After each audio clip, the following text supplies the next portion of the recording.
유다 왕 우시야와 요담과 아하스와 히스기야 시대의 아모스의 아들 이사야가 유다와 예루살렘에 관하여 본 계시라. 하늘이여 들으라, 땅이여 귀를 기울이라. 여호와께서 말씀하시기를 내가 자식을 양육하였거늘 그들이 나를 거역하였도다. 나 여호와가 말하노라. 이스라엘 자손이 예물을 깨끗한 그릇에 담아 여호와의 집에 드림같이 그들이 너희 모든 형제를 문 나라에서 나의 성산 예루살렘으로 말과 수레와 교자와 노새와 낙타에 태워다가 여호와께 예물로 드릴 것이요 나는 그 가운데에서 택하여 제사장과 레위인을 삼으리라. 여호와의 말입니다. 그들이 나가서 내게 배역한 자들의 시체를 들 것이라. 그 벌레가 죽지 아니하며 그 불이 꺼지지 아니하며 모든 혈육에 가증하게 되리라. 아멘. 네, 오늘 이사야 말씀 우리 나누도록 하겠습니다.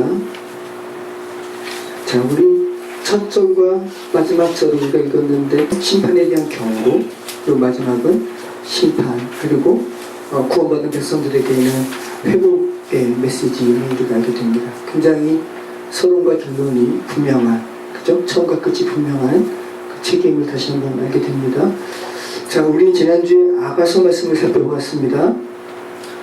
우월한 노래, 그죠? 최고의 노래라는 의미를 넘어선 교회를 향한 누구의 노래였어요? 왕의 노래, 그죠? 그리고 그 주제는 무엇이었습니까? 사랑이었습니다. 왕의 노래지만 신부를 향한 신랑의 일방적인 사랑만을 노래한 것이 아니라 궁극적으로는 신부도 함께 서로에 대한 신랑과 신부가 서로에 대한 사랑을 고백하는 최고의 노래였습니다. 그죠? 이 아가서보다 더 사랑에 대해서 고백한 글은 이 세상에 없을 거예요. 왜? 성령께서 쓰신 글이니까 사랑에 대하여. 자, 아가서 8장 6절은 그 같은 위대한 사랑의 힘에 대하여 노래하고 있었습니다. 너는 나를 도장같이 마음에 품고 도장같이 팔에 두라. 사랑은 죽음같이 강하고 질투는 수월같이 잔인하며 불길같이 일어나니 그 기세가 여호와의 불과 같으니라. 굉장히 뜨거운 말씀이죠. 아가서 말씀을 살펴보면서 유독 많이 표현된 말씀이 있었는데 내가 너 안에, 너가 내 안에 있다라는 그 표현이었죠. 아가서에서 유독 많이 표현된 내가 너 안에, 너가 내 안에 있다라는 그 하나님의 흔들리지 않는 사랑을 깨달은 자에게 삶에 어떤 어려움이 그를 무너뜨릴 수가 있겠습니까? 아, 하나님의 사랑 안에 내가 있구나. 그것을 인지한 사람이 어떤 역경도 다 이겨낼 수 있는 것이죠. 우리가 육신의 어머니의 사랑만 생각해도 이길 수 있잖아요. 그런데 하나님께서 그렇게 사랑하신다는 것을 마음속에 깊게 깨닫는 자가 뭐 어떤 역경에 무너질 수가 있겠어요. 아가서는 이 같은 사랑의 능력에 대하여 논하면서 교회여, 성도여, 하나님께서 너희를 이같이 사랑하신다. 힘을 내라 라고 말씀하고 있는 것이고, 또 교회여, 성도여, 나는 내게 이 같은 사랑을 원한다 라는 것을 우리에게 말씀하고 있는 거죠. 교회를 향한, 성도를 향한 하나님의 사랑이 어떤 것인지 알면 교회도 하나님께 대한 자신의 사랑을 인생 가운데 조금씩 표현할 수 있다는 것이죠. 저는 도자기를 빚으면서 또 말씀을 전하면서 이 같은 사랑 아주 조금 전하죠. 물론 저의 연약함 때문에 가려지는 것도 있지만 그래도 뭐 제게 허락하신 상황 가운데서 전합니다. 여러분도 여러분의 삶 가운데 각각의 삶의 영역 가운데 두신 하나님께 대한 사랑을 표현하는 그러한 것들이 있을 겁니다. 주께서 두신 그런 것들로 주께 고백하시기 바랍니다. 자, 오늘 이사야 말씀 나누도록 하겠습니다. 일반적으로 이사야서는 작은 성경이라고 합니다. 왜 그럴까요? 성경이 총 몇 권이에요? 66권이고요. 구약이 몇 권입니까? 39권, 신약 27권. 이렇게 이루어진 것처럼 이사야는 총 66장으로 이루어져 있고요.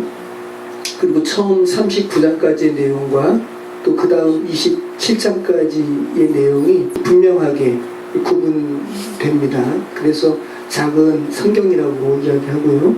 이사야서의 내용이 왕국의 패망 이전의 기사부터 패망, 그리고 포로 귀환 이후의 위로까지 100년을 훨씬 뛰어넘고 200년이 채 안 되는 그런 기간의 사건과 또 예언의 말씀이 있기 때문에 목자들은 이사야서는 한 명이 쓴 것이 아닐 거야.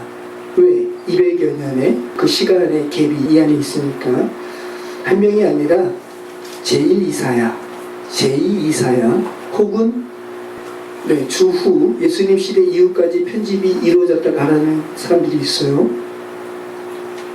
그러니까 이사야의 최종 형태가 주후 2세기까지도 이루어졌다는 겁니다. 그런데 이 같은 주장, 그 이사야의 최종적인 편집이 주후까지 이루어졌다는 이 주장은 이제 근거가 없게 되었는데, 그 이유는 1947년에 팔레스타인의 그 쿰란 동굴에서 사해 사본이 발견되었어요. 그런데 이 쿰란 공동체가 주전 2세기, 그러니까 예수님 태어나기 바로 2세기 전에 그런 공동체인데 에세네파라고 그러죠. 그래서 세례 요한도 에세네파라고 하는 그런 의견도 있는데 아주 경건한 유대인 공동체였습니다. 그런데 이 쿰란 공동체에서 이사야서가 기록된 것이 발견됐는데, 자, 아까 제가 뭐를 말씀드리면서 이야기를 한 거죠? 이사야의 최종 편집이 주후까지 왔을 것이다 라는 그 주장이 지금 근거 없다라는 것이 이 쿰란 공동체의 이 쿰란 사본이 발견된 것을 제가 말씀드렸잖아요. 주전 2세기 정도의 그 쿰란 공동체에서 이사야서를 사본으로 쓴 것을 발견했는데 66장 전권이 온전한 형태로 발견이 된 거예요. 그러니까 편집이 왔고 주후까지 이루어졌다는 학설은 설자를 이룬 거죠. 그래서 우리는 역시나 지금까지 우리가 성경 말씀을 살펴본 것처럼 다른 성경과 마찬가지로 이사야도 저자가 한 사람이든 혹은 그 이상의 사람이든 간에 우리는 이사야 말씀을 어떻게 고백할 수 있냐 하면 성령 하나님의 섭리 가운데 마치 성경 66권이 온전히 우리에게 성경으로 주어진 것처럼 하나님의 그 복음을 온전히 담은 책으로 우리 고백하면서 읽을 수 있다는 말씀입니다. 그리고 그렇게 읽으셔야 된다는 것이고요. 자, 이사야라는 이름의 뜻은 뭘까요? 여호와는 구원이시다. 히브리어로는 예사야후, 그리고 70인역은 헤사야스로 표기하고 있습니다. 그러니까 뭐 이사야라는 거예요, 그죠? 이사야를 각각의 문자를 이렇게 표기하고 있습니다. 이사야는 유다의 10대 왕 우시야 왕 이후, 그러니까 BC 740년에 우시야 왕이 죽는데 그 이후부터, 그때 콜링 받으니까 그 이후부터 활동해서 무려 3명의 왕을 더 거칩니다. 그래서 전승으로는 14대 왕인, 10대 왕이 우시야 왕이고요. 그리고 14대 왕인 므낫세 왕 때 통나무 속에 들어간 채로 톱에 켜져서 순교당했다라고 탈무드는 이야기해요. 그렇게 순교당했다고 이야기합니다. 이사야가. 그래서 요담, 아하스, 히스기야 시대에 남유다 사람이지만 남유다뿐만 아니라 북이스라엘에 대하여도 예언사역을 했던 선지자가 이사야입니다. 그리고 이사야는 북이스라엘의 그 호세왕 시절에 아시리아에 의해서 북이스라엘이 멸망한 것도 눈으로 목도한 사람입니다. 자, 그런 선지자가, 그런 예언자가 이 이사야서를 저술했으니까 어떤 메시지를 썼겠어요? 너희 그대로 가면 멸망당한다. 그죠? 그러니까 심판에 대한 경고, 회개 촉구, 그리고 심판이 되었어요. 멸망당했습니다. 그 다음에는 어떻게 하죠? 그러니까 200년 가까이 후에 바벨론에서의 그 귀한 자들에 대한 위로에 대한 선포까지, 그리고 이스라엘 백성을 넘어선 저와 여러분을 포함한 말씀, 이방인들까지도 구원하시는 하나님의 그 만민에 대한 구원의 메시지까지 선포된 것이 이사야 말씀입니다. 자, 제가 표를 한번 잠깐 제가 해놨는데, 자, 1장부터 39장까지 보면 구약처럼 심판, 정죄, 그리고 아수리에 대한 패망에 대한 그런 역사적인 서술이 있고요. 그리고 40장부터 66장까지는 바벨론에서 해방된 남은 자들에 대한 위로와 만민 구원에 대한 그런 사상이 이사야서에 기록되어 있습니다. 자, 그리고 이사야서는 특별하게 두 명의 아들을 통해서 또 신구약처럼 심판과 위로에 대한 메시지를 우리에게 주고 있는데요. 첫 번째 아들은 마에살랄 하스바스입니다. 여호와께서 내게 이르시되 너는 큰 석판을 가지고 그 위에 통용문자로 마에살랄 하스바스라 쓰라. 내가 진실한 주님 제사장 우리아와 여베레기야의 아들 스가랴를 불러 지만하게 하리라 하시더니 내가 내 아내를 가까이 하며 그가 임신하여 아들을 낳은지라. 여호와께서 내게 이르시되 그의 이름을 마에살랄 하스바스라 하라. 이는 이 아이가 내 아빠 내 엄마라 부를 줄 알기 전에 다메섹의 재물과 사마리아의 노량물이 아수라 왕 앞에 의겨질 것입니다 하십니다. 자, 아이가 태어났는데 엄마 아빠 하기 전에 다메섹의 재물과 사마리아의 노량물, 이건 북이스라엘의 도시거든요. 그러니까 아시리아에게 패망될 것을 예언하고 있는 거예요. 아들의 이름을 통해서. 그래서 마에살랄 하스바스라는 이름의 의미는 노력하는 데 빠른, 속히 노력하는, 아시리아에게 이스라엘이 속히 패망되는 그런 예언의 말씀을 자기 아들의 이름에 뒀다라는 거죠. 하나님께서 그러니까 이사야를 통해서 말씀하시는 겁니다. 그 다음에 또 한 명의 아들이 있는데 스알 야숲입니다. 의미는, 자, 마에살랄 하스바스는 구약의 메시지와 상통하죠. 그죠? 너희 그대로 있으면 멸망당한다, 심판당한다, 그거잖아요. 속히 노력당할 것이 마에살랄 하스바스. 근데 스알 야숲은 신약의 의미, 위로와 관련된 의미입니다. 남은 자가 돌아올 것이다. 바벨론의 포로들이 귀환했잖아요. 그들을 향한 위로의 메시지가 이사야 40장부터 66장까지 말씀인데 스알 야숲이 그 의미와 상통하죠. 남은 자가 돌아올 것이다. 자, 이사야 7장 3절 말씀 우리 같이 읽습니다. 그때 여호와께서 이사야에게 이르시되 너와 내 아들 스알 야숲은 윗모습의 끝 세탁자의 방 큰 길에 나가서 마하스를 만나 그에게 이르기를 너는 성관을 조용하라. 루신과 아람과 르말리아의 아들이 힘이 모할지라도 이들은 연기나는 두 부직의 그릇들에 불과하니 두려워하지 말며 낙심하지 말라. 이것은 뭐냐면 루시는 아람 왕이고요.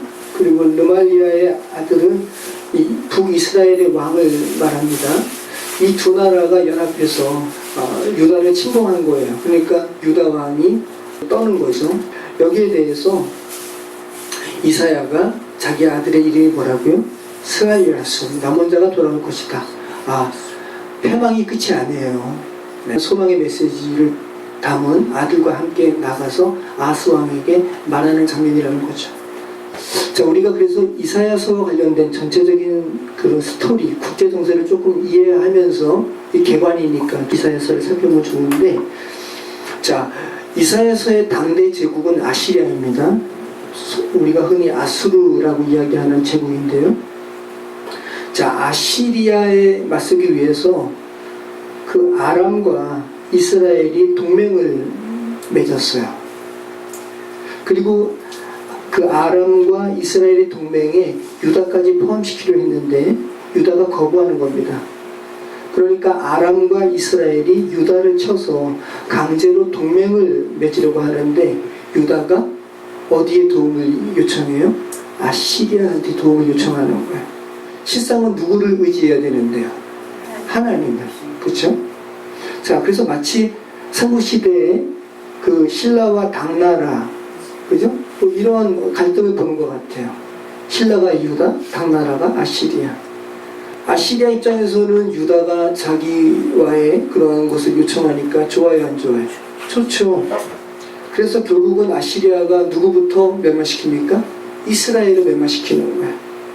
BC 기원전 721년에 이스라엘을 멸망시키고 그 다음에는 누구를 침공하겠어요? 유다를 침공하는 거예요. 당나라가 나당 연합군을 이룬 다음에, 그죠? 고구려 백제 복속시키고 그 다음에 신라를 또 침공하려고 했잖아요. 똑같은 거죠. 죄된 사람들은 변하지 않은 거죠. 뭐 시대나 지역을 떠나서 다 똑같은 겁니다. 자, 아시리아가 이스라엘을 멸망시킨 후에 유다를 침공하자 이사야 선지자는 하나님을 의지하라고 하는데 이제 또 사람들은 유다의 사람들은 애굽을 의지하세요라고 이야기하는 거예요. 결국 애굽은 아시리아에게 패망당합니다. 그리고 그 아시리아는 어느 제국에게 패망당해요? 바벨론에게 패망당하는 거예요. 네. 그리고 그 바벨론에서 포로로 잡혔다가 귀환하는 남은 자를 위로하고 이스라엘을 넘어서 만민을 구원하는 새하늘과 새 땅에 대한 메시지까지 언급하는 책이 이 이사야라는 거예요. 그러니까 심판, 멸망, 구원이라는 구약과 신약의 메시지가 이사야 66장 안에 있는 거죠. 그러니까 작은 성경책이라고 하는 것이 이해가 되시죠, 여러분? 자, 그래서 우리는 성경을 읽는 이들은 이사야서를 북이스라엘과 남유다의 멸망이라는 그 물리적인 시간 가운데 펼쳐지는 그런 사건에 몰입되기보다는 이렇게 전체적인 맥락을 이게 성경 말씀과 같구나, 그리고 우리 죄된 세상에 대한 죄된 세상에 살아가는 우리를 향한 구원의 메시지, 경고의 메시지구나 라는 것을 여러분이 인식하면서 읽으시면 좋다는 것입니다. 자, 이사야서의 핵심은 뭘까요? 핵심 키워드는 거룩입니다. 거룩. 이사야서에서는 하나님을 표현하는 그러한 독특한 표현이 있는데 뭐겠어요? 이스라엘의 거룩한 자. 네, 하나님을 표현하는데 이스라엘의 거룩한 자. 다른 성경에서는 6번 정도밖에 나오지 않는 표현인데 이사야서에서만 30번 가까이 나옵니다. 다른 데서 나온 것은 몇 개 제가 올려놨죠. 자, 시편 89편 18절. 우리의 방패는 여호와께 속하였고 우리의 왕은 이스라엘의 거룩한 이에게 속하였기 때문이니이다. 예레미야 50장 19절. 활 쏘는 자를 바벨론에 소집하라. 활을 당기는 자여 그 사면으로 진을 쳐서 피하는 자가 없게 하라. 그가 일한 대로 갚고 그가 행한 대로 그에게 갚으라. 그가 이스라엘의 거룩한 자 여호와를 하여 교만하였습니다. 에스겔 39장 7절. 내가 내 거룩한 이름을 내 백성 이스라엘 가운데에 알게 하여 다시는 내 거룩한 이름을 더럽히지 아니하게 하리니 내가 여호와고 이스라엘의 거룩한 자인 줄을 민족들이 알게 하리라 하라. 네, 뭐 이 정도만, 여기서 한 몇 개 정도만 더 다른 성경에서는 하나님을 가리켜 이스라엘의 거룩한 자라는 표현을 하고 있는데 이사야 말씀은 무려 30번이나 하고 있다는 것이죠. 몇 구절을 제가 옮겨놨습니다. 이사야 5장 19절입니다. 그들이 이르기를 그는 자기 일을 속속히 이루어 우리에게 보게 할 것이며 이스라엘의 거룩한 이는 자기의 계획을 속히 이루어 우리가 알게 할 것이라 하는도다. 계속 읽겠습니다. 그의 자손은 내 손이 그 가운데에서 행한 것을 볼 때에 내 이름을 거룩하다 하며 야곱의 거룩한 이를 거룩하다 하여 이스라엘의 하나님을 경외할 것이며 버러지 같은 너희 야곱아 너희 이스라엘 사람들아 두려워하지 말라. 나 여호와가 말하노니 내가 너를 도울 것이다. 내 구속자는 이스라엘의 거룩한 이이니라. 나는 여호와 너희의 거룩한 이요 이스라엘의 창조자여 너희의 왕이니라. 우리의 구원자는 그 이름이 만군의 여호와 이스라엘의 거룩한 이시니라. 이는 너를 지으신 이가 내 남편이시라. 그의 이름은 만군의 여호와이시며 내 구속자는 이스라엘의 거룩한 이시라. 그는 온 땅의 하나님이라 일컬음을 받으실 것이다. 곧 성들이 나를 앙망하고 다시스의 배들이 먼저 이르되 먼 곳에서 내 자손과 그들의 은금을 아울러 싣고 와서 내 하나님 여호와의 이름에 드리려 하며 이스라엘의 거룩한 이에게 드리려 하는 자들이라. 이는 내가 너를 영원히 깨버렸습니다. 네, 이사야는 온통 하나님에 대하여 무엇으로 표현한다고요? 거룩한 자. 자, 그러면 하나님을 거룩하신 자라고 표현하는 이사야의 이 표현이라면, 자, 이사야서에서 그분의 백성 또한 어떠한 백성으로 만드는 메시지가 나올까요? 거룩한 백성. 그죠? 자, 우리 이사야 62장 12절. 사람들이 너를 일컬어 거룩한 백성이라 여호와께서 부족하신 자라 하겠고 또 너를 일컬어 사정받은 자여 버림받지 아니한 성읍이라 하리라. 네, 바벨론에서의 인류의 소망의 메시지를 지금 말하면서 거룩하신 하나님께서 너희 거룩한 백성으로 회복시키실 거야 라는 말씀을 하고 있는 거죠. 여러분, 거룩이 뭡니까? 거룩한이라고 번역된 말이 카다시에서 온 카도시라는 말인데요, 신성한, 거룩한, 그리고 분리된이라는 의미입니다. 적인 의미가 분리라는 거예요. 거룩의 의미의 기본이 분리입니다. 창세기 말씀 전하면서 안식일과 관련해서 아브라함 햇셀에 대한 말을 여러분에게 전했는데, 거룩과 관련해서 아브라함 햇셀이 유대인 랍비예요. 근데 굉장히 신비로운 통찰을 우리에게 하고 있는데, 자, 하나님께서 이 세상을 창조하신 후에 이 거룩이라는 것을 부여하셨어요. 자, 가장 먼저 하나님께서 창조하신 사물이든 뭐든 간에 거룩을 부여하신 그 대상이 뭘까요? 자, 우리 창세기 2장 2절 말씀 같이 한번 읽어보겠습니다. 하나님이 그가 하시던 일을 일곱째 날에 마치시니 그가 하시던 모든 일을 그치고 일곱째 날에 안식하시니라. 하나님이 그 일곱째 날에 복되게 하사 거룩하게 하셨으니 이는 하나님이 그 창조하시며 만드시던 모든 일을 마치시고 그날에 안식하셨음입니다. 자, 하나님께서 당신의 형상으로 사람을 만드셨어요. 얼마나 거룩해요, 그죠? 당신의 형상으로 만든 사람이니까. 근데 그 사람을 만드신 후에 그 사람에게 거룩하다라고 의미를 부여하지 않으셨다라는 거예요. 오히려 그 사람의 창조가 마쳐진 이후 제7일째 안식일에 이날을 복되게 하시고 거룩하게 하셨다라는 거예요. 그럼 굉장히 의미가 있지 않아요? 자, 물론 여러분, 이것이 물리적인 제7일의 안식을 말씀하는 것이 아니에요, 여러분. 여러분이 죄된 세상 가운데 죽어 있는 가운데 하나님께 회복되어서 구원을 받은 이후에 그 시간을 주께서 거룩하게 하셨다라는 의미입니다. 그러니까 물리적으로 제7일 주일이 안식일이라는 개념을 여러분 매이지 마시라는 거예요. 여러분에게 있어서 어떤 사람은 월요일이 안식일이 될 수 있습니다. 그죠? 월요일이 하나님 만나면 그에게는 월요일이 안식일인 거예요. 하나님도 그에게는 하나님의 일을 어떻게 하세요? 쉬세요. 그런 죄에서 자유케 하시는 일을 할 필요가 있어요, 없어요? 그가 하나님의 형상으로 회복되었으면 쉬시는 거예요, 그죠? 그날이 물리적인 주일일까요? 아니에요. 물리적인 주일에 여러분 중에 어떤 영혼은 하나님의 형상으로 회복된다면 그날은 그에게 안식일이지만 어떤 이에게는 월요일이 될 수도 있고요, 화요일이 될 수도 있고 수요일이 될 수도 있는 거죠. 그러니까 물리적인 안식일에 이렇게 매는 것은 굉장히 율법적이고요. 성경이 예수님께서 그래서 항상 이 땅에 오셔가지고 어느 날에 일을 하셨어요? 안식일에 하시는 거예요.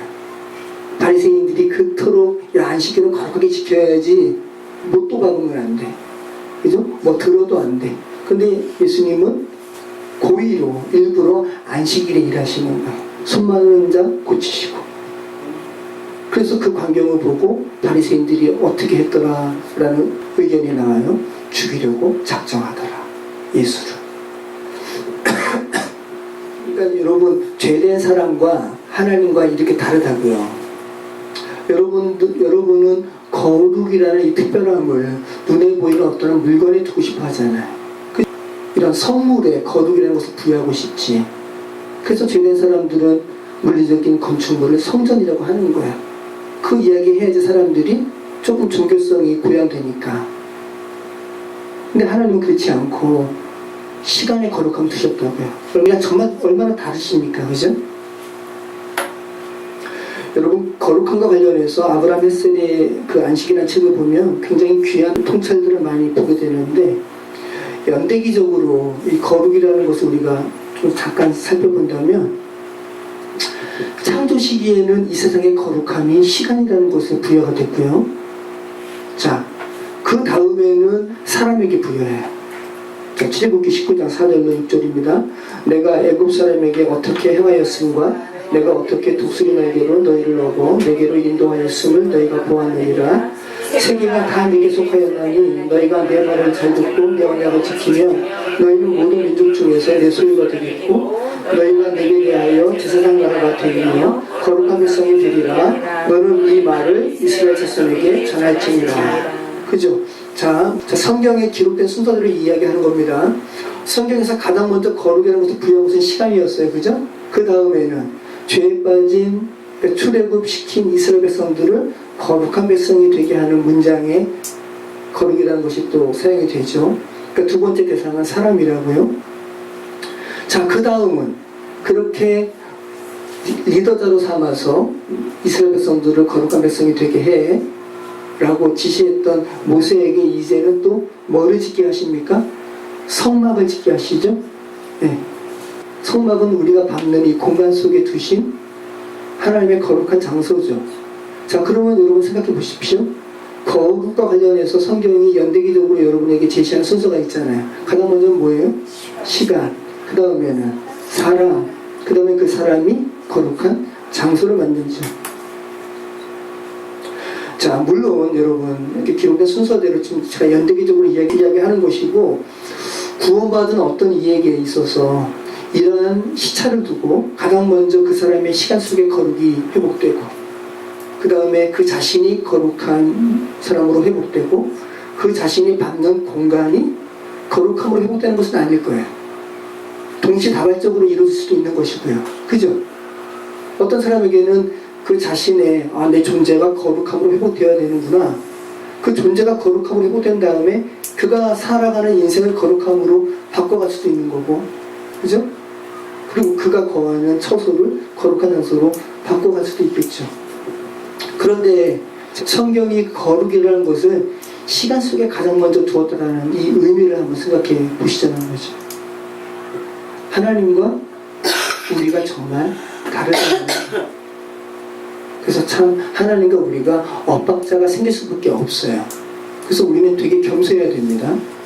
하나님의 생각과 우리가 얼마나 다른지 겸손하게 우리는 하나님께 나아가야 된다는 말씀이에요. 자, 여러분 한번 거룩에 대해서 지금 말씀 나누고 있는데, 여러분 그럼 지금 거룩한 가운데 사세요? 자, 이사야 시대를 떠나 지금 이 세상의 사람들은 거룩합니까? 거룩하지 않죠. 그죠? 그래서 이사야서는 5장까지 그렇게 거룩하지 않은 유다의 타락상에 대하여 언급하고요. 그리고 심판에 대해서 이야기하고 그 이후에 회복에 대한 말씀하고 있는 거예요.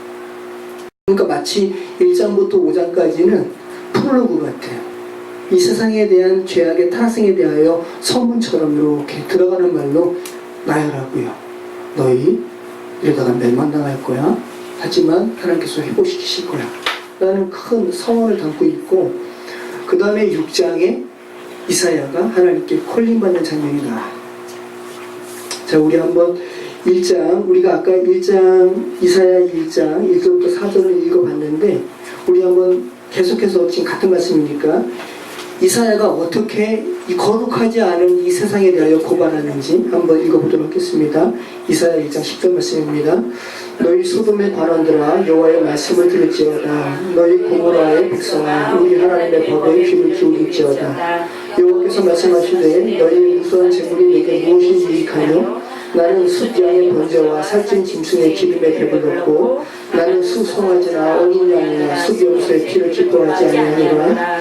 너희가 내 앞에 보이노니 이것은 누가 너희에게 요구하느냐. 내 말하나 밟을 뿐이니라. 헛된 재물을 다시 가져오지 말라. 분양은 내가 가증히 여기는 바요. 월삭과 안식일과 대회로 모이는 것도 그러하니 성회와 아울러 악을 행하는 것을 내가 견디지 못하겠노라. 내 마음이 너희의 월삭과 정한 정기를 싫어하니 그것이 내게 무거운 짐이라. 내가 지기에 공개하였느니라. 너희가 손을 펼 때에 내가 내 눈을 너희에게서 가리고 너희가 말을 기도할지라도 내가 듣지 아니하리니 이는 너희의 손에 피가 가득하니라. 너희는 스스로 씻으며 스스로 깨끗하게 하며 내 목전에서 너희 악한 행실을 버리며 행악을 그치고 선행을 배우며 정의를 구하며 학급하는 자를 도와주며 보화를 위하여 신원하며 과부를 위하여 변호하라 하셨느니라. 자, 이사야가 이 거룩하지 않은 세대의 악한 행위를 고발하면서 지금 성경이 이스라엘 백성들에게 거룩함을 언급하면서 지킬 것을 말하는 것들을 말하고 있죠. 월삭, 안식일, 절기, 오늘 이거 하나님께서 우리 보고 지키라고 그랬는데요. 자, 그런데 하나님께서 이거 행하는 자들아 너희 성전의 마당뜰만 밟을 뿐이다. 너희가 지금 이거 표면적으로만 취하는 것이고 너희가 진정이 하나님께서 이것들을 통해서 너희에게 말하는 바가 무엇인지 너 캐치하지 못하고 있는 거 아니니. 이 아둔하고 미련한 자들아 라고 이야기하는 것이죠. 그러면서 너희가 내가 말하는 바가 진정으로 무엇을 말하는 줄 알았더라면 너희는 학대받는 자들을 도와줬을 거야. 너희가 고아를 위해서 신원했을 거야. 과부를 위하여 병했을 거야. 너 이런 거 등한시하면서 무슨 표면적으로 절기 지키고 안식일 지키고 무슨 뭐 그렇게 동물 제사 드리니? 난 이거 원하지 않는다니까? 라고 말하는 거죠.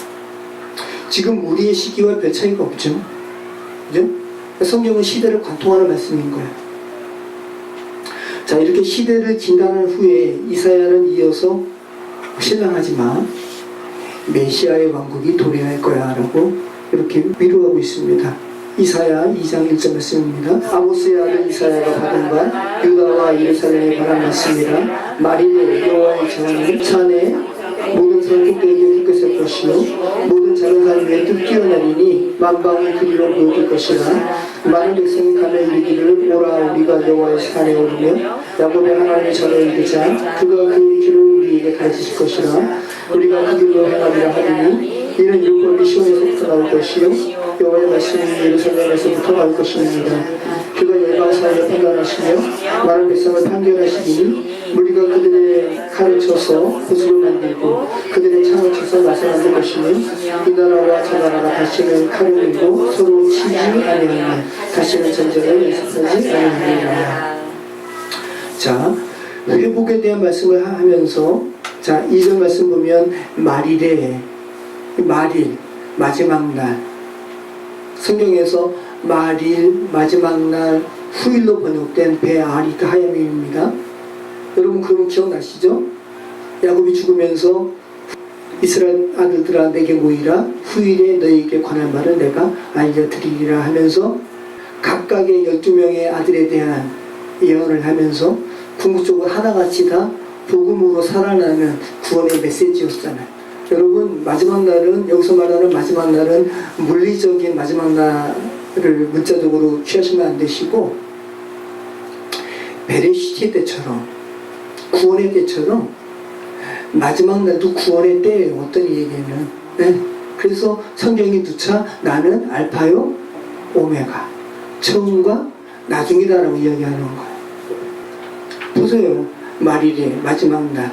자, 마지막 날을 이야기하면서 많은 백성이 가며 이르기를 오라 우리가 여호와의 산에 오르며 야곱의 하나님의 전에 이르자.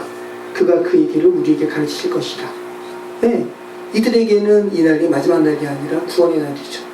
그런데 이 날이 또 어떤 얘기는 어떤 날이에요? 심판의 날이에요. 그러니까 태초의 때와 마지막의 때는 동전의 양면과 또 같아요. 여러분에게 있어서 여러분이 사랑하는 어떤 자들에게 있어서 하나님께 나아가지 못하고 육신의 삶을 다하게 되면 그에게는 그날이 마지막 날이에요. 자, 그리고는 프롤로그처럼 선을 이렇게 1장에서 5장까지 이야기하고 이사야의 소명받는 장면이 6장에 기록돼요. 우리 한번 여러분이 아마 많이 알고 우리가 또 찬양을 부르면서도 많이 불렀던 찬양입니다. 같이 읽겠습니다. 우시야 왕이 죽던 해에 내가 본즉 주께서 높이 있는 보좌에 앉으셨는데 그의 옷자락은 성전을 가득하였고 스랍들이 모시고 섰는데 각기 6날개가 있어 그 둘로는 자기 얼굴을 가리었고 그 둘로는 자기의 발을 가리었고 그 둘로는 날며 서로 불러 이르되 거룩하다 거룩하다 거룩하다 만군의 여호와여 그의 영광이 온 땅에 충만하도다 하더라. 이같이 화답하는 자의 소리로 말미암아 물주방에 터가 이동하며 성전의 연기가 충만한지라. 그때에 내가 말하되 화로다 나여 망하게 되었도다. 나는 입술이 부정한 사람이요 나는 입술이 부정한 백성 중에 거주하면서 만군의 여호와이신 왕을 배웠으리로다 하였더라. 그때 그 사람 중에 하나가 그 젓가락으로 제단에서 짚은 바 핀 숯을 손에 가지고 내게로 날아와서 그것을 내 입술에 대며 이르되 보라 이것이 내 입에 닿았으니 내 악이 시원하게 듣고 내 죄가 사하여졌느니라 하더라. 내가 또 주의 목소리를 들으니 주께서 이르시되 내가 누구를 보내며 누가 우리를 위하여 갈고 하시니 그때 내가 이르되 내가 여기 있나이다 나를 보내려 하였더니 여호와께서 이르시되 가서 이 백성에게 이르기를 너희가 듣기는 들어도 깨닫지 못할 것이요 보기는 보아도 알지 못하리라 하여 이 백성의 마음을 둔하게 하며 그들의 귀가 막히고 그들의 눈이 감기게 하라. 염려하건대 그들이 눈으로 보고 귀로 듣고 마음으로 깨닫고 다시 돌아와 고침을 받을까 하노라 하시기로. 자, 여러분 소명 콜링과 관련해서 모세의 콜링과 이사야의 콜링이 사뭇 다른 것을 발견합니다. 그죠? 이사야의 콜링은 하나님의 거룩하심이 어떤 것인지 그분의 마음을 그냥 알게 되는 것으로 그의 콜링이 자연스럽게 연결되었어요. 근데 모세는 그죠? 불타는 떨기나무, 불은 붙었는데 나무는 안 타는 그러한 놀라운 광경 속에서 하나님의 노골적인 콜링의 메시지를 듣잖아요. 천둥 같은 목소리로 그렇게 콜링의 메시지를 듣지 않더라도 여러분에게 있어서 여러분에게 말씀하신 하나님의 콜링은 이사야와 같이 이런 콜링이 될 수도 있겠죠. 하나님의 마음이 느껴지면 여러분이 여러분의 삶을 어떻게 살아야 할지 알게 되는 거잖아요. 그것이 소명이죠. 자, 여러분 특별히 10절 말씀이 조금 어려우실 수 있는데 하나님께서 뭐라 그러시냐면 이 백성의 마음을 둔하게 하며 그들의 귀가 막히고 그들의 눈이 감기게 하라. 염려하건대 그들이 눈으로 보고 귀로 듣고 마음으로 깨닫고 다시 돌아와 고침을 받을까 하노라 하시기로. 자, 이것이 어떻게 들리세요? 꼭 마치 하나님께서 개인의 그 심령을 하나님의 그 구원의 메시지를 인지하지 못하도록 꼭 막으시는 것으로 들리시죠? 그건 오해시고요. 그렇게 오해하시면 안 되고 그만큼 완고한 죄된 인생의 마음이 그렇게 크게 닿았다는 것을 지금 말씀하고 있는 거예요. 그렇게 소리쳐도 이들은 못 들어. 네. 광장에서 그렇게 외쳐도 이들은 못 들어. 그런 말씀의 역사적인 표현으로 여러분이 이해를 하시는 것이 성경의 이 메시지와 연결이 됩니다. 그리고 우리가 오늘 향후 말씀을 보면서 계속 이 메시지로 가득 차 있습니다. 이사야 말씀은 신약도 마찬가지고. 그래서 지난번 잠언 말씀이 언급한 것처럼 길거리에서 성중에서 외쳐도 듣지 못하는 것, 그리고 요한복음에서 눈을 뜬 바리새인들이 우리 눈 떴는데 우리 보고 지금 장님이라 하는 거야? 라는 말씀을 기억해 보신다면 같은 맥락의 말씀이라는 거예요. 자, 이사야 6장의 유지는 거룩하지 못한 삶에서, 그죠? 거룩하지 못한 이사야가 그가 그토록 훌륭하게 여겼던 우시야 왕은 굉장히 훌륭한 왕이에요. 유다의 입장에서는 굉장한 선왕입니다. 자, 우시야 왕이 죽던 해, 그래서 이사야 입장에서는 소망이 끊어질 수 있는 훌륭한 대통령이 서거해도 얼마나 마음이 철렁해요. 그죠?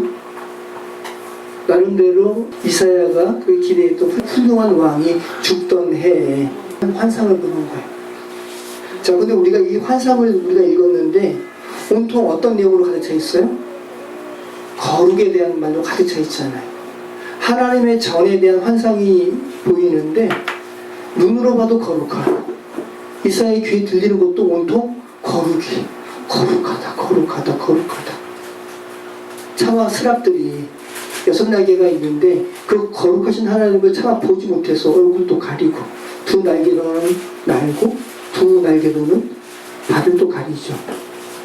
거룩함에 대한 그 환상으로 가득한 가운데 이사야가 거룩하신 하나님을 보니까 거룩하지 못한 자들 가운데 거한 자가 거룩하신 하나님을 뵈니까 어떻게 되는 거예요?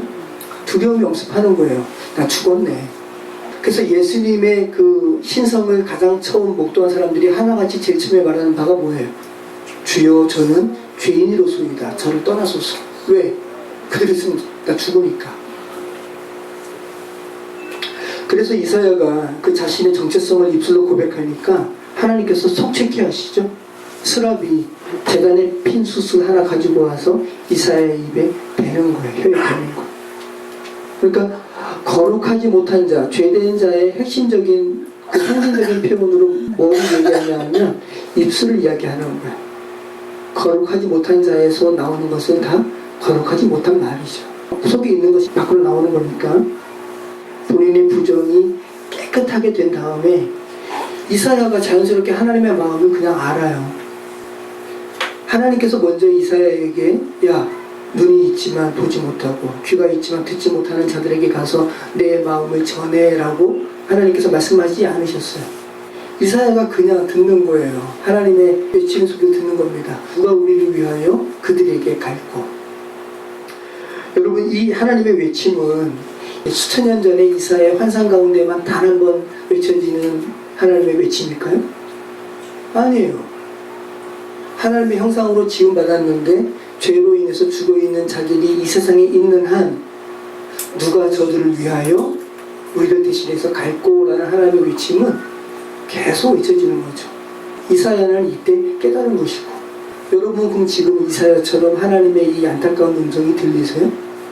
그런 부분으로도 여러분이 이사야 말씀 읽으면서 나는 지금 누가 나를 위하여 저들을 향해서 갈고라는 하나님의 외침이 들리는가? 안 들린다면 내게 어떤 문제가 있는 것일까라고 여러분 자신의 삶을 되돌아보실 필요가 있는 거죠. 여러분 보십시오. 눈으로 보아도 보지 못하고, 그죠? 귀는 들어도 듣지 못한다는 표현이 어떤 거예요? 눈으로 보아도 보지 못한다는 것은 눈의 형상은 있지만 그 눈의 기능을 하지 못한다는 거죠. 귀가 있어도 듣지 못한다는 것은 귀의 형상은 있는데 듣지 못한다는 거죠. 뭐를 얘기하는 거예요? 우상이 그런 거죠.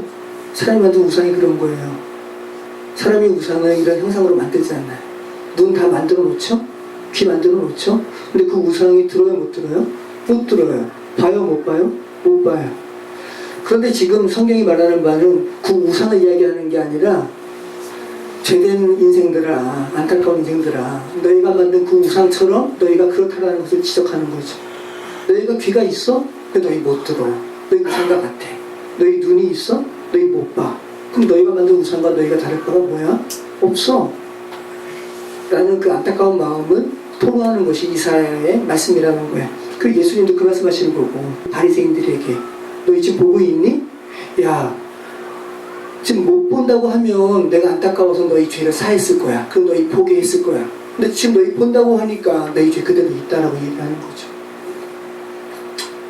자, 우리 한번 성경이 우상에 대해서 뭐라고 이야기하는지 한번 하나님의 심정을 가지고 한번 성경이 토로하는 것을 한번 보시죠. 이사야 44장 6절부터입니다. 차분하게 한번 읽어보세요. 같이 읽겠습니다. 이스라엘의 왕인 여호와, 이스라엘의 구원자인 만군의 여호와가 이같이 말하노라. 나는 처음이요 나는 마지막이라. 나 외에 다른 신이 없느니라. 내가 영원한 백성을 세운 이후로 나처럼 외치며 알리며 나에게 설명할 자가 누구냐. 있거든 될 일과 장차 올 일을 그들에게 알릴지어다. 너희는 두려워하지 말며 건들지 말라. 내가 예로부터 너희에게 듣게 하지 아니하였느냐. 알리지 아니하였느냐. 너희는 나의 증인이라. 나 외에 신이 있겠느냐. 과연 반석가 넘나니 다른 신이 있음을 내가 알지 못하노라. 우상을 만드는 자는 다 하나마도다. 그들이 원하는 것들은 무익한 것이거늘 그것들의 증인들을 보지도 못하며 알지도 못하며 그러므로 수치를 당하리라. 신상을 만들며 무익한 우상을 구워 만든 자가 누구냐. 보라, 그와 같은 우리들이 다 수치를 당할 것이라. 그 대장장이들은 사람일 뿐이라. 그들이 다 모여 서서 두려워하며 함께 수치를 당할 것입니다. 철공은 철로 연단을 만들고 숯불로 일하며 망치를 가지고 그것을 만드며 그의 힘센 팔로 그 일을 하나 배가 고프면 기운이 없고 물을 마시지 아니하면 피로하니라. 목공은 줄을 늘려 재고 붓으로 긋고 대패를 물고 곡선자로 그어 사람의 아름다움을 따라 사람의 모양을 만들고 집에 죽게 하며 그는 자기를 위하여 백합목을 베며 디르산 나무와 상수리 나무를 취하며 숲의 나무들 가운데서 자기를 위하여 한 나무를 정하여 나무를 심고 비를 맞고 자라게 하느니라. 이 나무는 사람이 땔감을 삼는 것이거늘 그가 그것을 가지고 자기 몸을 덮기도 하고 불을 피워 떡을 굽기도 하고 신상을 만들어 경배하며 우상을 만들고 그 앞에 엎드러지기도 하는구나. 그 중에 절반은 불에 사르고 그 절반으로는 고기를 구워 먹고 배불리며 또 몸을 덮게 하여 이르기를 아 따뜻하다 내가 불을 보았구나 하면서 그 나무대로 신상으로 자기의 우상을 만들고 그 앞에 엎드려 경배하며 그것에게 기도하여 이르기를 너는 나의 신이니 나를 구원하라 하는도다. 그들이 알지도 못하고 깨닫지도 못하며 그들의 눈이 가려서 보지 못하며 그들의 마음이 어두워져서 깨닫지 못하느니라. 마음에 생각도 없고 지식도 없고 천명도 없으므로 내가 그것을 절반을 부사르고 또한 그 숯불 위에서 떡도 묻고 고기도 구워 먹었거늘 내가 어찌 그 나머지로 가증한 물건을 만들겠으며 내가 어찌 그 나무의 토막 앞에 굴복하리요 말하지 아니하니 그는 죄를 먹고 허탄한 마음을 미혹되어 자기의 영혼을 구원하지 못하며 나의 오른손에 거짓 것이 있지 아니하냐 하지도 못하느니라. 자, 여러분, 이 우상이 그죠? 꼭 나무로 어떤 형상을 만드는 것만 우상이 아니라 인생의 죄된 인생 가운데 하나님을 바로 깨닫지 못하게 자기의 마음을 미혹하고 자기의 마음을 다 빼앗는 것들이 우상이죠. 이사야서는 표면적으로는 유다 왕국의 패망 이전에 우상 숭배의 죄악을 말하고 있지만 전체적인 성경의 메시지를 이해한다면 사람들의 눈과 귀를 가리는 우상 숭배의 죄악성에 대하여 말하고 있는 것이고 거기에 대한 안타까움을 지금 말씀하고 있는 것이죠. 지금 세상 사람들이 다 귀가 있고 눈이 있잖아요. 그럼에도 불구하고 그들이 이제 그만 일어나라, 살아나라, 이제 그만 깨어나라 외치는, 성문에서 외치시는, 광장에서 외치시는 그 지혜의 말씀, 그리스도의 말씀을 못 듣는 것은 그들이 뭐 같다라는 거예요. 지금 우상 같다라는 거예요. 그러니까 그 존재는 어떤 존재예요? 산 존재, 죽은 존재, 죽은 존재예요. 그래서 바울이 에베소서 교인들에게 이야기하는 거예요. 그때의 너희가, 그때는 뭐예요? 너희가 그리스도로 인해서 구원받기 전에 너희가 허물과 죄로 뭐 했었도다? 죽었었도다. 성경은 그리스도로 말미암아 구원받지 못한 자들에게 성경이 말하는 바는 정확합니다. 죽은 존재라는 거예요. 생물학적으로 살아있지만 죽은 존재라는 거죠. 그리고 그것이 진짜 진단인 것이고 정확한 진단인 것이고, 그래서 이사야 말씀은 신약 기자들이 가장 많이 이용한 그 말씀은 시편이에요. 그 다음에 많이 인용한 말씀이 이사야예요. 하나의 성경 같잖아요. 자, 우리 이사야서에 나타난 그리스도에 대해서 한번 몇 가지 살펴보도록 하겠습니다. 우선 예수 그리스도의 그 출생에 대해서 이사야서가 예언하고 있어요. 이사야 7장 14절. 그러므로 주께서 친히 징조를 너에게 주실 것이라. 보라, 처녀가 잉태하여 아들을 낳을 것이요 그의 이름을 임마누엘이라 하리라. 성탄절에 많이 듣는 말씀이죠. 자, 마태복음 1장 23절에 마태가 인용하죠. 보라, 처녀가 잉태하여 아들을 낳을 것이요 그의 이름은 임마누엘이라 하리라 하셨으니 이를 번역한즉 하나님이 우리와 함께 계시다 합니다. 네. 자, 임마누엘이라는 의미가 뭐라고요? 하나님이 우리와 함께 계시다. 그러니까 예수 그리스도와 관련해서 이름이 두 가지가 있습니다. 그죠? 하나는 저희 백성을 저희 죄에서 구원할 자, 예수님. 또 하나는 임마누엘, 하나님께서 우리와 함께 하시다. 그래서 어떤 학자들은 여호와가 나는 스스로 있는 자라는 것이 구약의 대표적인 하나님에 대한 이름이라면 신약은 그 하나님께서 우리와 함께 하신다, 임마누엘로 그렇게 설명하는 사람도 있습니다. 자, 그리고 참 흥미롭게도 이사야 40장 3절 말씀을 보시면 외치는 자의 소리여 이르되 너희는 광야에서 여호와의 길을 예비하라. 사막에서 우리 하나님의 대로를 평탄하게 하라. 골짜기마다 도두어지며 산마다 언덕마다 낮아지며 그루지 아니할 곳이 평탄하게 되며 험한 곳이 평지가 될 것이요 여호와의 영광이 나타나고 모든 육체가 그것을 함께 보리라. 이는 여호와의 입이 말씀하셨느니라. 말하는 자의 소리여 이르되 외치라. 대답하되 내가 무엇이라 외치리까 하니 이르되 모든 육체는 풀이요 그의 모든 아름다움은 그의 꽃과 같으니. 자, 이것이 하나님께서 이사야를 통해서 예언하신 말씀인데, 외치는 자의 소리여 이르되 너희는 광야에서 여호와의 길을 예비하라. 이 말씀은 신약에서 여러분 예수 그리스도에 앞서서 예수 그리스도의 길을 예비한 사람이 있죠. 누굽니까? 세례 요한이에요. 마태복음 3장 1절. 그때 세례 요한이 이르러 유대 광야에서 전파하여 말하되 회개하라 천국이 가까이 오느니라 하였으니 그는 선지자 이사야를 통하여 말씀하신 자라 이었으되 광야에 외치는 자의 소리가 있으되 너희는 주의 길을 준비하라 그가 오실 길을 굳게 하라 하였느니라. 네, 여러분, 세례 요한은 구약과 신약을 연결짓는 사람이에요. 그래서 세례 요한을 마지막 선지자라고 이야기하기도 해요. 구약의 마지막. 그러니까 구약의 시대를 산 사람이기도 합니다. 그러니까 구약의 말라기 이후 400년간 암흑기가 있었는데 그 암흑기를 깨면서 나온 것이 세례 요한이거든요. 구약과 신약의 다리 역할을 한 사람이 세례 요한입니다. 우리 이사야 61장 1절 말씀 같이 읽습니다. 주 여호와의 영이 내게 주셨으니 이는 여호와께서 내게 기름을 부으사 가난한 자에게 아름다운 소식을 전하게 하려 하시니라. 나를 보내사 마음이 상한 자를 고치며 포로된 자에게 자유를 갇힌 자에게 너희를 선포하며 여호와의 은혜와 우리 하나님의 보복의 날을 선포하여 모든 슬픈 자를 위로하되 그리고 시온에서 슬퍼하는 자에게 화관을 주어 그 죄를 대신하여 기쁨의 기름으로 그 슬픔을 대신하며 찬송의 옷으로 그 근심을 대신하시고 그들이 의의 나무 곧 여호와께서 심으신 그 영광을 나타낼 자라 일컬음을 받게 하려 하십니다. 자, 예수님께서는 어린 시절부터 성경 말씀 읽으면서 자신과 관련된 말씀을 놀랍게 아셨습니다. 그래서 엠마오로 가는 두 제자에게 자신에 대해서 관한 말씀을 자세히 말씀하실 수가 있었어요. 하루같이 안 됐는데 제가 지금 몇 년에 걸쳐서 하는 이 구석적인 말씀을 하루같이 안 됐다고요. 다 말씀하셨다고요. 그런데 예수님의 공생애를 가장 먼저 시작하기에 앞서서 회당에 가셔가지고 예수님이 랍비는 아니신데 목수잖아요, 그죠? 근데 당시 회당 사람들도 예수님이 오시면 회당에서 읽는 성경책을 건넬 정도로 예수님께서 말씀에 권위가 있으셨나 봐요.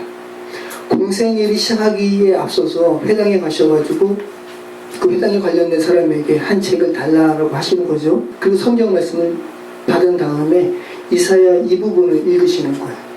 자, 그 내용이 누가복음 4장 17절 말씀에 있죠. 선지자 이사야의 글을 드리거늘 책을 펴서 이렇게 기록된 데를 찾으시니 곧 주의 성령이 내게 임하셨으니 이는 가난한 자에게 복음을 전하게 하시려고 내게 기름을 부으시고 나를 보내사 포로된 자에게 자유를 눈먼 자에게 다시 보게 하며 전파하며 눌린 자를 자유롭게 하고 주의 은혜를 전파하게 하려 하십니다 하였더라. 예수님께서 30세 공생 시작하기에 앞서서 내가 공생애를 시작하면서 이 말씀 선포해야지. 이사야의 이 말씀 선포해야지. 근데 이 말씀을 읽은 다음에 이 말씀이 메시아에 대한 말이거든요. 네, 은혜의 해를 선포하는. 자, 유대인들이 이 메시아를 기다렸다고요. 근데 이 메시아와 관련된 이 말씀을 예수께서 읽으신 다음에 예수께서 한 말씀 하셨죠. 뭐라 그러셨어요? 이 말이 오늘 너희 귀에 응했다. 그 말은 뭐예요? 내가 메시아다 라는 거죠. 그러니까 유대인들이 예수 그리스도를 죽이려고 했죠. 네가 무슨 메시아야? 그래서 절벽에서 밀어서 떨어뜨려 죽이려고 했습니다. 일단 그 자리를 피하시고 이렇게 오셨죠. 자, 여러분, 은혜의 해라는 것이 뭡니까, 여러분? 은혜의 해가 희년인데요, 모든 것이 회복되는 해예요. 그러니까 은혜의 해인 거예요. 안식의 해를 7번 거듭한 후에 오는 제 50번째 해입니다. 그 50년마다 은혜의 해가 희년이 나오는데 안식해는 7년마다 오니까 77이 49. 이스라엘에게 있어서 이 50년째마다 찾아오는 이 해, 은혜와 자유의 해는 해방의 해죠. 근데 이 은혜의 해는 정말로 회복의 해인 것이 노비로 팔린 자들은 다시 자유인으로 회복되는 거예요. 팔렸던 그 땅들은 다시 돌려받을 수 있는 겁니다. 그럼 여러분이 그리스도인이지만 여러분에게 지금 노비가 있어요. 그리고 여러분이 정생애 가운데 열심히 일해가지고 어떤 땅을 샀어요. 근데 은혜의 해가 왔어요. 그 땅을 판 자에게 지금 돌려주는 해가 왔습니다. 돌려줄 수 있어요? 단호하게 말씀하시죠. 네. 죄된 세상에서 이루어질 수 있는 은혜가 결코 될 수가 없어요. 그래서 하나님께서 선포하셨지만 이스라엘의 생애 가운데 한 번도 실현된 적이 없는 해가 은혜의 해예요. 그러면 이 은혜의 해는 누가 이룰 수 있는 해입니까?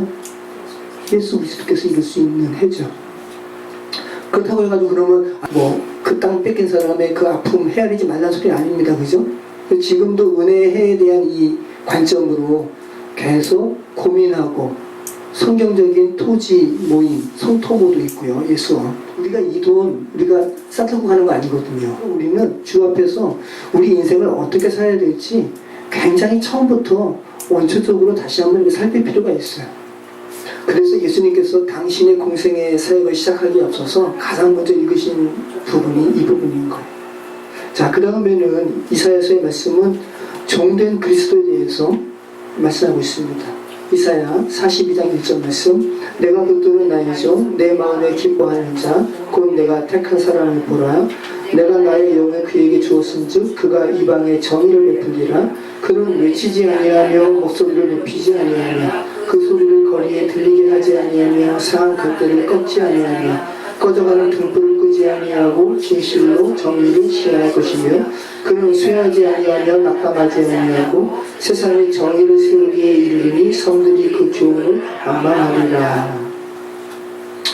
자, 이 말씀을 또 예수님께서 말씀하시죠. 마태복음 12장 17절, 이는 선지자 이사야를 통하여 말씀하신 바, 보라 내가 택한 종 곧 내 마음에 기뻐하는 바 내가 사랑하는 자로다. 내가 내 영 그에게 줄 터이니 그가 심판을 이방에 알게 하리라. 그는 다투지도 아니하며 돌리지도 아니하리니 아무도 길에서 그 소리를 듣지 못하리라. 상한 갈대를 꺾지 아니하며 꺼져가는 신기를 끄지 아니하기를 심판하여 이를 때까지 하리니 또한 이방들이 그의 이름을 바라리라 하는 이르려 하시옵니다. 자, 이 예수님께서 이 말씀은 어떤 말씀이냐면 예수님께서 안식일에 손 마른 자를 고치셨어요. 그 다음에 예수님께서 자신의 이 상황에서는 자신의 겸손함을 말씀하시는 건지 자신에 대하여 이야기하지 말라고 하시면서 이사야의 이 말씀을 인용하신 거거든요. 내가 택한 사람은 이방의 정의를 외치는 사람인데 그럼 그렇게 그 소리를 거리에 들리게 하지 않을 거야. 상한 갈대 꺾지 않을 거야. 꺼져가는 등불 끄지 않을 거야. 자, 굉장히 예수님의 좋은 성품을 말씀하는 것 같죠. 근데 이제 어떤 사람들은 이사야 36장 6절 말씀 보면 상한 갈대에 대하여 애굽에 대하여 지금 이사야가 말하거든요. 보라 내가 애굽을 믿는도다. 그것은 상한 갈대 지팡이와 같은 것이라. 사람이 그것을 의지하며 손을 찔리리니 애굽왕 바로는 그를 믿는 모든 자에게 이와 같으리라. 그래서 이사야서에서 말하는 이 상한 갈대는 애굽을 말한다. 이사야서에서 그렇게 동일하게 말하는 바가 있으니까. 그래서 믿는 사람에게, 하나님의 백성에게 걸림돌이 되는 그 장애가 되는 것들을 주께서 계속 두신다라고 그렇게 해석하는 사람들도 있는데, 근데 이렇게 문맥을 보면 그건 아닌 것 같고, 그것보다는 전반적으로 메시아의 성품에 대해서, 메시아가 여기서 왕으로 오신 메시아가 아니라 종으로 오신 메시아에 대한 부분이니까 일반적으로 그렇게 해석하는 것이 맞는 것 같습니다. 이스라엘이 그리스도를 거부하는 그런 메시지가 나옵니다. 아까 그랬잖아요. 눈으로 봐도 보지 못하고 귀로 들어도 듣지 못하는 이 말씀이 계속 나온다고. 자, 요한복음 12장 38절 말씀도 그렇죠. 우리 한번 39절 말씀부터 읽겠습니다. 그들이 능히 믿지 못한 것은 이 때문이니 곧 이사야가 다시 넣으되 그들의 눈을 멀게 하시고 그들의 마음을 완고하게 하셨으니 이는 그들로 하여금 눈으로 보고 마음으로 깨닫고 돌이켜 내게 고침을 받지 못하게 하느라 하셨습니다라. 자, 그리고 예수님께서도 이 말씀 또 하시죠. 마태복음 14장 10절, 제자들이 예수께 나아 이르되 어찌하여 그들에게 비유로 말씀하시나이까. 대답하여 이르시되 천국의 비밀을 아는 것이 너희에게 허락되었으나 그들에게는 아니 되었나니 우를 있는 자는 받아 넉넉하되 그 있는 것도 빼앗기리라. 그러므로 내가 그들에게 비유로 말하는 것은 그들이 보아도 보지 못하며 들어도 듣지 못하며 깨닫지 못하느니라. 이사야의 그들에게 이루어졌으니 이르렀으되 너희가 듣기는 들어도 깨닫지 못할 것이요 보기는 보아도 알지 못하느니라. 이 백성들의 마음이 완악하여져서 그 귀는 듣기에 둔하고 눈을 감았으니 이는 눈으로 보고 귀로 듣고 마음으로 깨달아 돌이켜 내게 고침을 받을까 두려워하느라 하였느니라. 사도행전도 똑같이 그 말씀하시죠. 자, 로마서도 그렇잖아요. 로마서 11장 8절, 기록된 바 하나님이 오늘까지 그들에게 혼미한 심령과 보지 못한 눈과 듣지 못한 귀를 주셨다 함과 같으니라. 1차적으로는 예수를 거부하는 이스라엘 백성들에 대한 바울의 이야기지만, 궁극적으로는 죄로 인해서 죽어버린 인간들을 향한 책망의 말씀이죠. 우상과 같은 사람들, 귀에 형체는 있는데 듣지 못하고 눈에 형체는 있는, 눈은 달렸는데 보지 못하는 죽은 사람들에 대한 책망의 말씀입니다. 자, 이방인에 대한 그리스도에 대한 사역도 있는데요. 이사야 49장 6절 그가 이르시되 내가 나의 종이 되어 야곱의 지파들을 일으키며 이스라엘의 보존된 자를 돌아오게 할 것은 매우 신음이다. 내가 또 너를 이방의 빛으로 삼아 나의 구원을 베풀어서 땅끝까지 이르게 하리라. 자, 누가복음 2장 32절. 자, 똑같이 나오죠. 이방을 비추는 빛이요 주의 백성 이스라엘이 영광입니다. 사도행전 13장 47절. 주께서 이같이 우리에게 명하시되 내가 너를 이방의 빛으로 삼아 그리고 땅끝까지 구원하게 하리라 하시느니라 하니. 그러니까 예수 그리스도는 이스라엘 사람들만의 메시아가 아니라, 그죠? 저와 여러분의 메시아입니다. 이방의 빛이십니다. 이사야 9장 6절. 이는 한 아기가 우리에게 낳고 한 아들을 우리에게 주신 바 되었는데 그의 어깨에는 정사를 메었고 그의 이름은 기묘자라 모사라 전능하신 하나님이라 영존하시는 아버지라 평강의 왕이라 할 것이니라. 그 정사와 평강에 더하는 무궁하며 또 다윗의 왕자와 그의 나라에 군림하여 그 나라를 굳게 세우고 지금 이후 영원히 정의와 공의로 그것을 보존하실 것이라. 만군의 여호와이시니 이를 이루시리라. 네, 우리가 크리스마스 때 굉장히 자주 읽는 말씀입니다. 자, 임마누엘 예수님께서 어떤 분이신지 그 설명하면서 5개의 단어를 사용하고 있죠. 그의 이름은 기묘자라. 네, 페레라는 말입니다. 불가사의하다라는 거예요. 출애굽기에서 출애굽기 15장에서 홍해를 건너게 하시고 승리케 하신 하나님을 찬송하는 노래에서 이 페레, 기묘자라라는 말이 가장 먼저 나왔습니다. 여러분을 죄에서 출급시키시는 하나님은 경이로우시죠? 네, 기묘하시죠. 자, 두 번째는 기묘자라, 모사라. 모사는 아트라는 말입니다. 충고하다, 권고하다, 권면하다, 조언하다라는 말이에요. 그래서 신약의 보혜사 파라클레이토스처럼 가르치시고 교육하시고 조언하시는 성령 하나님을 생각나게 하시죠. 여러분, 예수님께서는 여러분의 갈 길을 가르치시고, 그죠? 조언하시고, 인도하시는 분이시죠. 자, 세 번째는 뭡니까? 전능하신 분이시다. 여기서 이 전능하시다라는 것은 엘샤다이가 아닙니다. 전능하신 하나님 할 때 이 엘샤다이가 아니라 용사, 힘센 자, 기뽀르라는 말이에요. 우리가 창세기 살펴볼 때 많이 들었습니다. 그때 당대에 용사로 불린 자들, 네피림, 세상 사람들이 보기에 미인, 아주 군사, 정치가, 그들을 그렇게 뛰어난 사람들을 용맹자, 기뽀르라 부르지만 그들은 진정한 기뽀르, 용사가 아니지. 그럼 누구만 용사라는 거예요? 하나님, 예수 그리스도만 용사시지라는 의미에서 기뽀르를 말하고 있습니다. 자, 그리고 또 어떤 말씀이 있죠? 영존하시는 분, 네, 영속하시는 분. 출애굽기 15장 18절에서 여호와께서 영원 무궁토록 다스린다라는 구절에서 처음 사용된 단어예요. 아드라는 말입니다. 여러분, 예수 그리스도는 영원하시죠. 네, 그래서 우리의 메시아가 되시는 분이십니다. 예수 그리스도는 어제나 오늘이나 영원토록 동일하시다. 또 히브리서 기자가 고백하고 있죠. 자, 그리고 그 마지막 아기 예수님을 어떤 단어로 표현하고 있습니까? 평강의 왕이라 할 것이요. 샬롬입니다. 죄된 세상에서 진정한 평강을 주시는 분 누구십니까? 예수 그리스도. 사람이 만든 평화는 거짓 평화인데, 그죠? 그래서 뭐 팍스 로마나 팍스 아메리카나 이거 영원하지 않죠. 네. 진정한 평화를 주시는 분은 예수 그리스도시죠. 자, 그리고 여호와의 종이라는 표현이 이사야서에서 총 17번 나옵니다. 13번 정도는 민족적인 개념에서 이 종이라는 표현이 나와요. 그러니까 예수 그리스도를 직접적으로 말하는 바가 아닙니다.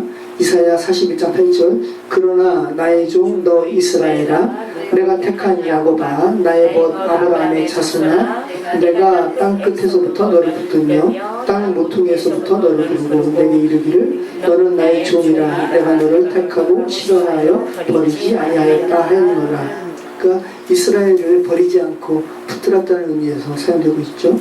이사야 43장 10절. 나 여호와가 말하노라, 너희는 나의 증인 나의 종으로 택함을 입었나니 이는 너희가 나를 알고 믿으며 내가 그인 줄 깨닫게 하려 함이라.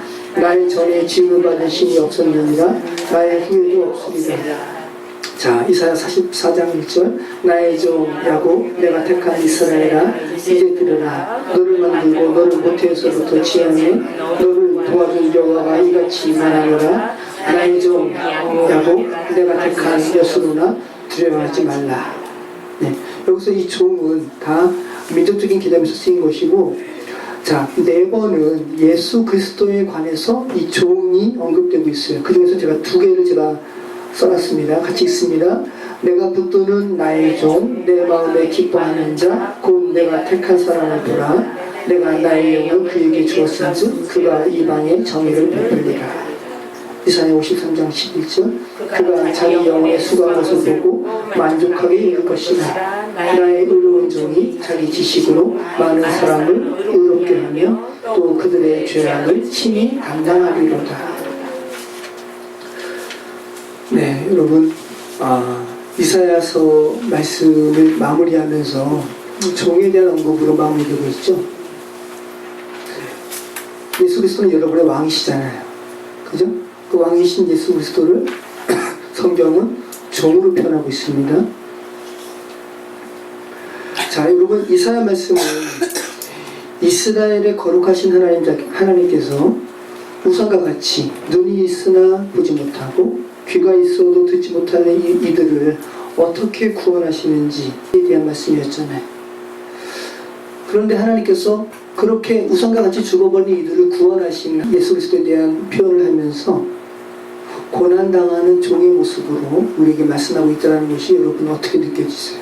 권세에 있는, 세도에 있는 왕으로 그렇게 등장하는 것이 아니라 오히려 고난당하는 종의 모습으로 여러분을 구원하신다라는 거예요. 아까 거룩에 대해서 제가 언급한 것처럼 하나님은 정말 여러분과 다르세요. 여러분을 구원하시는 그런 방법조차도 여러분이 기대하는 바와는 전혀 다른 모습으로 오시는 거예요. 그래서 유대인들이 예수님을 배척한 겁니다. 인간은 누리고 또 세도 있는 다스리는 권세자로서의 메시아를 기대하는데 하나님은 고난당하는 종의 모습으로 우리에게 예수 그리스도 보내셨다는 거예요. 우상을 닮아가는, 그죠? 눈이 있으나 보지 못하고 귀가 있으나 듣지 못하는 우상을 닮아가는 우리들에게 하나님께서 계속해서 생각하게 하시는 거죠. 너희의 구원이 어떻게 이루어지는지, 나 하나님은 너희와 정말 어떻게 다른지 계속 생각하게 하신다는 겁니다. 자, 모쪼록 주의 말씀을 통해서, 이사야 말씀을 통해서 우상과 같이 죽어있는 자가 아니라 눈으로 보고 귀로 듣는 살아있는 저 여러분의 삶이 되시기를 축원합니다. 기도하겠습니다. 이사야 말씀을 통해서 우리 죄된 인간을 어떻게 구원하시는지 하나님의 그 오묘하신 지혜를 다시 한번 생각하게 됩니다. 그리고 정말 우리가 만든 그 우상과 같은 삶이 저희의 삶인 것을 저희가 고백합니다. 모쪼록 저희를 긍휼히 여겨주셔서 귀가 열리고 눈이 뜨이는 인생 되게 하여 주시고 우리가 사랑하는 사람들도 하나님 긍휼을 베풀어주셔서 그들의 눈을 밝혀주시고 그들의 귀를 열어주셔서 주의 복음의 메시지로 인해서 살아가는 역사 있게 하여 주시옵소서. 예수 그리스도 이름으로 기도합니다. 아멘.